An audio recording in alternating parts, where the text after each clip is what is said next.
FM 100.5 megahertz पर आप सुन रहे हैं आकाशवाणी के देहरादून केंद्र पर कार्यक्रम नमस्कार देहरादून।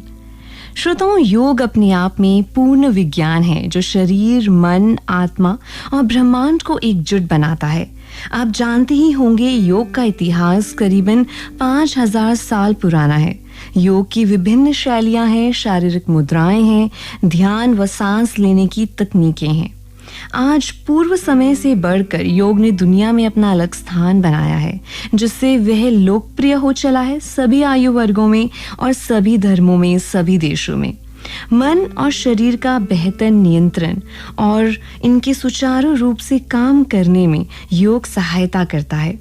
तनाव की बात करें तो वो मानसिक हो या शारीरिक, इसके रहते जीवन में एक संतुलन नहीं बन पाता और साथ ही साथ अनिद्रा यानी इंसोम्निया, एंजाइटी, घबराहट और अवसाद, डिप्रेशन जैसी मानसिक परेशानियां भी बढ़ रही हैं। थोड़े से प्रयासों से इन परेशानियों के हल आसानी से निकल सकते हैं। पर योग किस तरह से कार्य करता है, साथ ही मानसिक परेशानियों में योग किस तरह से सहायता करता है, आइए इस विषय पर आज बात करते हैं। जानेंगे तराश योग स्टूडियो के योग शिक्षक विवेक प्राजुली से। आप साइकोलॉजी व योगिक साइंस में शिक्षा ग्रहण कर योग थेरेपी सिखा रहे हैं और आप तराश यूट्यूब चैनल के माध्यम से भी ऑनलाइन योगा सिखाते हैं। तो आइए श्रोताओं, जानते हैं विवेक प्राजुली से योग के विषय पर। जी, अगर इसको आप समझना चाहेंगे तो प्राण हमें सबको समझ आता है। हम लोग जो है ऑक्सीजन की मात्रा को पूरी करने के लिए हम सांस हमने ले ली, तो अगर इसी को हम योग में समझना चाहें तो हम उसको कहते हैं प्राण ऊर्जा। हमारे शरीर का जो भी अंग बीमार है, यानी कि उस तक जो है प्राण ऊर्जा जो है ठीक से नहीं पहुंच रही है। जैसे कि आपको सांस लेने की समस्या है तो आप क्या करेंगे, गहरी गहरी सांस लेंगे और चेस्ट ओपनिंग के ज्यादा आसन करेंगे। पेट की समस्या है तो आपको ऐसे आसन करने होंगे जो आपके पेट को टारगेट करे, जैसे कि ट्विस्टिंग के आसन हो गए, फॉरवर्ड बेंड्स के आसन हो गए। जहाँ पे जो दिक्कत है आपको बस उसको जांच लेना है और उसके लिए आसन को आपको कर देना है जो पर्टिकुलर उस पोर्शन को एक्टिवेट कर दें। आपके माइंड एंड इमोशंस को लेकर हम आज की बात कर रहे हैं। जितना भी हम भाग दौड़ कर रहे हैं आजकल, अगर हम देखें पूरा दिनचर्या ऐसा चल रहा है, हम रुक ही नहीं रहे हैं। कभी काम पे भाग रहे हैं, कभी बच्चों के पीछे भाग रहे हैं, भागे ही जा रहे हैं। तो ऐसे तनाव की स्थिति आनी जो है लाजमी है। तो पहली बात, अगर आपने मोटा मोटा इसके बारे में सुना होगा तो आपने ये सारी टर्म सुनी होगी। डोपामिन हो गया, ऑक्सीटोसिन हो गया, सेरोटोनिन हो गया, एंडोर्फिन हो गया। ये हार्मोनल लेवल पे है कि मतलब क्या क्या हार्मोन्स रिलीज हो रहे हैं। पर अगर हम इसके बारीकियों में जाएं तो जो योग के सूत्रों के बारे में बात करेंगे तो हमारा योग सूत्र क्या कहता है कि आप अगर अपनी सांसों के साथ जुड़ जाएं एक बार, तो आप इन तमाम दिक्कतों से छुटकारा पा सकते हैं। क्योंकि एक छोटा सा सांस जो है एक ऐसा तत्व है जो आपके अंदर भी जा रहा है और बाहर भी जा रहा है, अगर आप उसको बारीकी से समझे। छोटे सा एग्जांपल देता हूँ आपको, जो 3 सूत्र में हम पूरा का पूरा चर्चा को फिनिश कर देंगे।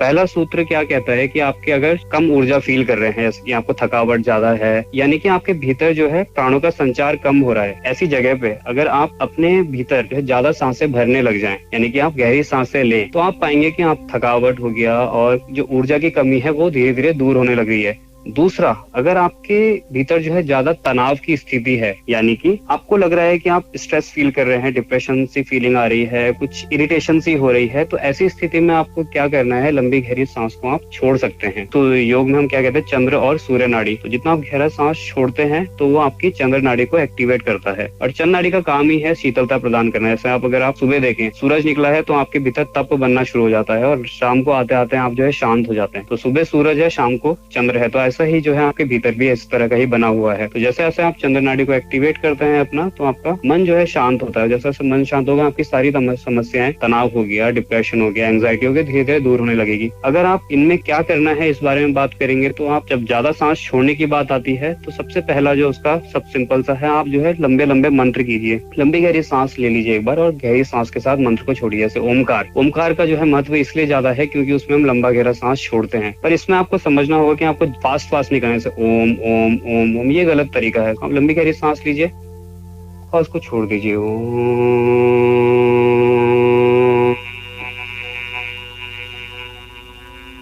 और बस छोड़ते जाइए इसको, जितना आप गहरा छोड़ सकते हैं। आप धीरे धीरे पाएंगे कि आपका मन जो है शांत होने लग रहा है। और इससे पहले वाला जो ऊर्जा की कमी था, उसमें हम कौन कौन से प्राणायाम कर सकते हैं? उज्जयी ब्रीदिंग कर सकते हैं। और सांस लेने का तरीका क्या है? आप पहले धीरे धीरे सांस लें, पेट को फुलाएं, फिर उसको छाती की तरफ लेके जाएं, फिर सांस को छोड़ दें। गहरी सांस लेने को आपको समझना पड़ेगा, डायफ्रामिक ब्रीदिंग कहते हैं हम इसको आपको सीखना पड़ेगा, समझना पड़ेगा। इसके बाद एक और जो सूत्र हम देख सकते हैं वो है कि आप जैसे दिल में आघात हो गया है, कि जैसे जैसे आपके दिल में जो है कभी भी धक्का लगे, यानी कि आपको जो है उस समय क्या करना है कि आपको सांसों की गति को जो है बराबर कर देना, लयबद्ध तरीके से सांस लेनी है। जितनी आप सांस ले रहे हैं उतनी ही आपको छोड़नी है। फॉर एग्जाम्पल, आप 4 गिनती तक सांस लेते हैं तो 4 गिनती तक की सांस को छोड़िए। और इसका तरीका क्या है? आप भस्त्रिका प्राणायाम कर सकते हैं। आप जो है अनुलोम विलोम में जो है रेशो बराबर रख सकते हैं। सांस जितनी सांस ले रहे हैं उतनी सांस को आप छोड़ सकते हैं। भ्रामरी प्राणायाम में आप जो है लंबी गहरी सांस के साथ छोड़ सकते हैं। उज्जयी प्राणायाम में भी आप इस तरीके के प्रैक्टिस को कर सकते हैं। और जहाँ आसनों की बात आए, वहाँ पे आप जो है फॉरवर्ड बैंड्स के जो है ज्यादा आसन कीजिए और चेस्ट ओपनिंग के ज्यादा आसन कीजिए। जैसे फॉरवर्ड बैंड में हो गया आपका बालक आसन, पश्चिम उत्तानासन, उत्तान शिशोनासन हो गया आपका, जानु शीर्षासन हो गया। और चेस्ट ओपनिंग के आसनों में आप कर सकते हैं भुजंगासन, उष्ट्रासन,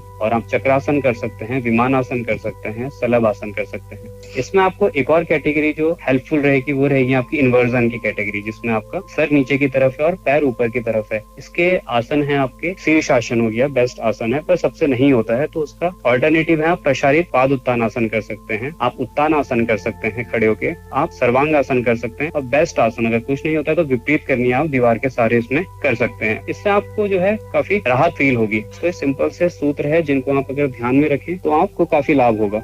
जी, योगा करने में अभी एक बिगिनर है तो किन खास बातों का आपको ख्याल रखना चाहिए?